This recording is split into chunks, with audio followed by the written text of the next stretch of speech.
Кірген адам тірі шықпайды. Атынан ат үркетін еліміздегі ең қауіпті елді мекендер қандай? Халық айтса қалып айтпайды. Сондықтан да ел арасында жылдар бойы қалыптасқан түрлі стереотиптерге құлақ аспауға болмайды. Мәселен, кез келген қоғамда атынан ат үркетін қылмыс әлемінің серкелерінің болуы заңды десек, сол сияқты ел арасында өзінің бұзақылығымен аты шығып, жұрттың үрейін туғызатын өңірлер де жоқ емес. Қазақстанның әр өңірінде жергілікті тұрғындардың үрейін ұшырған қауіпті аудандарға баруға бөтен адамның жүрегі дауаламаған. Бұл туралы ел тұрғындары еске алады. Головкиннің Майқұдығы. Қарағанды облысындағы Майқұдықтың атағы жер жарып тұрған кезі.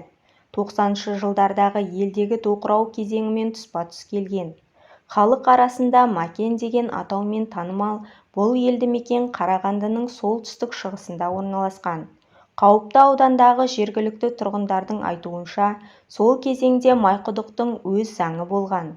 Жасөспірімдерден құралған бандалар тобы көшеде жалғыз жүргендерді аяусыз тонап, соққыға жығып, тіпті өлтіріп кетуі де мүмкін еді. Мәмлүктер, моңғолдар деп аталатын осы секілді бірнеше бұзақылар тобының бассыздығы елдің үрейін ұшырып, жергілікті тұрғындардың зәре-құтын қашырған. Құрметті тыңдарман, әңгімені жалғастырмай тұрып айтайын дегенім, менің видеоларымды 78% адамдар каналға тіркелмей көреді екен.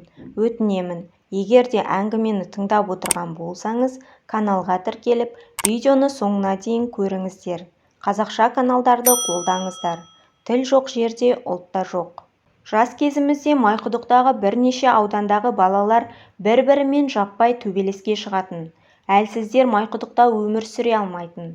Ал онда келген өзге жердің адамының ақшасы тоналып, өзі соққыға жығылатын.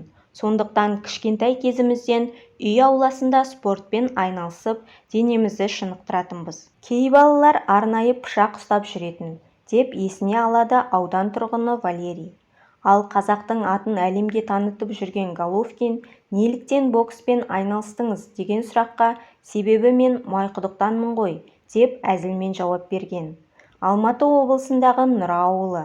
Алматы облысындағы Нұра ауылында бұрынғы Октябрь қылмыстық топтар бертінге дейін салтанат құрып келген.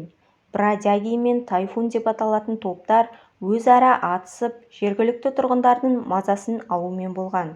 Олар тәуліктің кез келген уақытында көшедегілерге оқ жаудырып, ауылға келген бөтендерді үркітіп қорқытатын. Сонау 80-ші жылдары бұзақылығымен аты шыққан октябрліктер тұрғындардың ішінде сотталғандар саны өте көп. Атыс, шабыс, жаппай төбелеске әуес жасөспірімдер өздерінен үлкендердің әрекеттерінен үлгі алып, өздері де қылмыс әлемінің түсінігі бойынша беделді болуға барынша тырысатын болған. Ал көрші ауылдың таксистері бұл ауылға баруда мүлдем бас тартатын. Бармаған жерім Нұра болсын, деп әзілдейтін олар, ол жердің өзгелер үшін аса қауіпті екенін алға тартады. 2010 жылы Нұра ауылында бүкіл республиканы дүрліктірген жайт орын алды. Мектеп директорының үйінде жас жігітті жерлеу рәсімі болып жатқан. Ел жиналған сәтте үйдің маңына екі көлік келіп тоқтап, ішінен қаруланған бір топ бала келіп түседі. Олар жиналған жұртқа жапа-тармағай оқ ата бастайды. Нәтижесінде сондағы әйелдердің бірі қайтыс болып, оның күйеуі ауыр жарақат алған. Қызылордадағы Шанхай. Қызылордалықтар қаладағы Шанхай деп аталатын бөлігіне баруға бұрыннан қорқады. Мұндағы 80-ші жылдары басталған бұзақылық әрекеттер туралы көптеген аңыз әңгімелер бар. Шанхай десе елдің бәрі қорқатын. Жасөспірім кезімде Шанхайдағы көптеген топтардың бірінде болдым. Қалтамызда обрез, күні-түні жаттығу жасап, үйлердің бұрышына тығылып, темекі тартатынбыз. Қаладағы өзге ауданның балаларымен жаппай төбелеске шығатынбыз. Қаладағы ең сұлу қыздарды меншіктегіміз келетін. Балалық шығар. Кейін оқуға түсіп Алматыға келдік. Мұның бәрі көрген түстей өте шықты. Кеңес үкіметінде қолдан обрез жасап, соны ұстайтынбыз. Оны көбінесе ересектер ұстайтын. Бірақ қолында обрезі барлар нағыз батырлар саналатын, дейді қызылордалық Асқар. Сол жылдары бірге болған достарының 80%-ы кісі өлтіріп сотталып кеткенін еске алған Асқар мұндай бұзақылық жақсылыққа апармайтынын айтты. Ал бүтін бір Қызылорданы уысында ұстағысы келген бұзақылардың бірі шанхайлық Муха есімімен танымал болған. Кеңес үкіметінен бері Шанхайды ұстап тұрған ол бірнеше мәрте сотталған. 2008 жылы ұсталып, оған көптеген қылмыстарды жасауға қатысы бар деген айып тағылады. Қойнауы тарихқа тұнған қылмыстық Тараз. Тараз қаласы тек 1000 жылдыққа созылған тарихымен ғана емес, тұрғындарының қызуқандылығымен де ерекшеленеді. Мәселен, Тараздың көшелерінде атыста, төбелесте жиі болып тұратынын мақтанышпен айтқан жігіт, ондағылардың намысты көп нәрседен жоғары қоятынын айтқан. Тараздықтар қатты намысшылмыз. Біз көп нәрсені көтере бермейміз. Мәселе сабырдың жоқтығында емес. Біз жай ғана өзіміздің басымыздан сөз асырғанды жақсы көре бермейміз, деп ағынан жарылған жігіт. 1990 жылдары бұл өңірде 3 ірі қылмыстық топ болған. Олар бір-бірімен қатты жауласқаны соншалық ел көп жиналған жерде бірін-бірі пышақтап атып кете берген. Еліміздегі ең криминалды қала саналған Таразға өзге өңірлер үреймен қарағаны да өтірік емес. Беделді тұлғалардың жерлеу рәсіміне 100-деген адам жиналып, ондаған қымбат көліктер көше бойымен жүріп өткен. Ал аға буыннан үлгі алған тараздық студенттер көлікпен келіп ашықтан-ашық бір-біріне оқ ататын. Алматының татаркасы.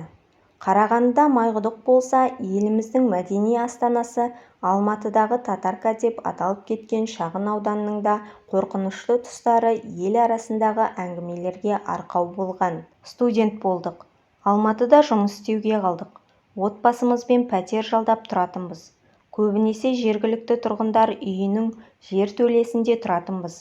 Міне сол кезде Алматының шығыс бөлігінде орналасқан татарканың атағы жер жарып тұрған кезі. Жертөледе тұратын студент қыздарды зорлау, кісі өлтіру, тонау өте көп тараған. Биік-биік қоршаудың ар жағындағы үйлерде не болып жатқанын ешкім білмейді. Талай қыз жоғалып, талай жас өспірімнің мәйіті табылған жер. Түн ішінде тұрғындар үйінен шықпайды.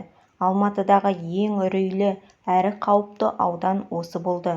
Жоғалған қыздарды көбісі осы татаркадан табылады дегенді жиі естуші едік, деп есіне алды Райса есімді келіншек. Шығыс Қазақстан, Приозерный, қазіргі Тұғыл.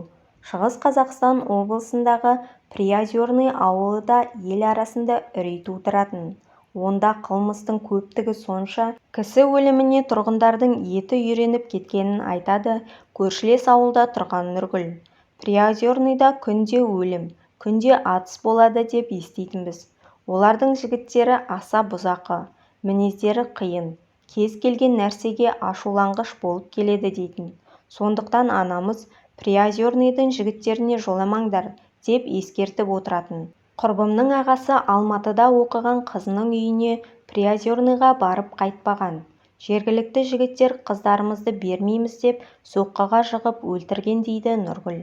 Айта кетсек, Баян Есентаеваның бұрынғы жары Бақытбек Есентаев та дәл осы елді мекеннің тумасы.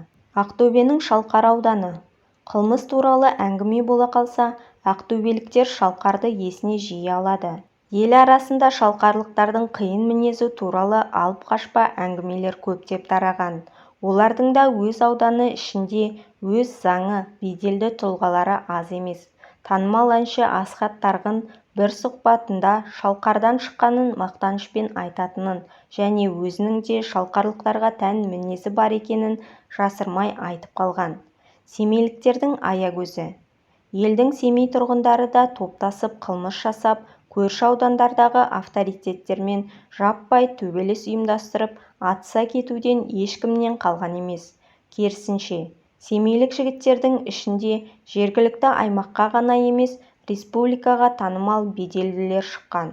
Семейде, әсіресе Аягөз бен Жаңғызтөбе бекетіндегі жігіттер қауіптілердің қауіптісі болып саналады. Санақ ақсақал осы өңірдегі жігіттермен қалай шайқасқаны туралы сыр бөлседі.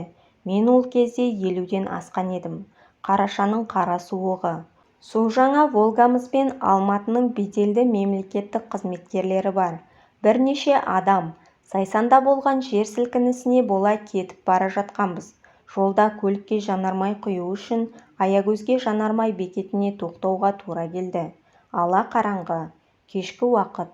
Ол кезде елде көлік те көп болмайды. Бір кезде жанармай бекетіне бір Жигули тоқтай қалып, ішінен қаруланған 4 жігіт шықты. Біздің көлікке келіп шығуымызды бұйырды. Аягөздің баскесерлері туралы көп еститінбіз.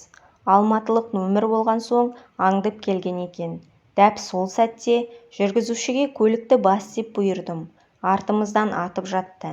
Абырой болғанда оларды жеткізбедік деп есіне алады ақсақал. Әңгіме авторы Айзат Ермекқызы. Құрметті тыңдарман, егер әңгіме ұнаған болса, лайк басып, комментарий жазып, каналға тіркелмеген болсаңыз, тіркелуіңізді сұраймын. Мені қолдаған әр оқырманға мың алғыс.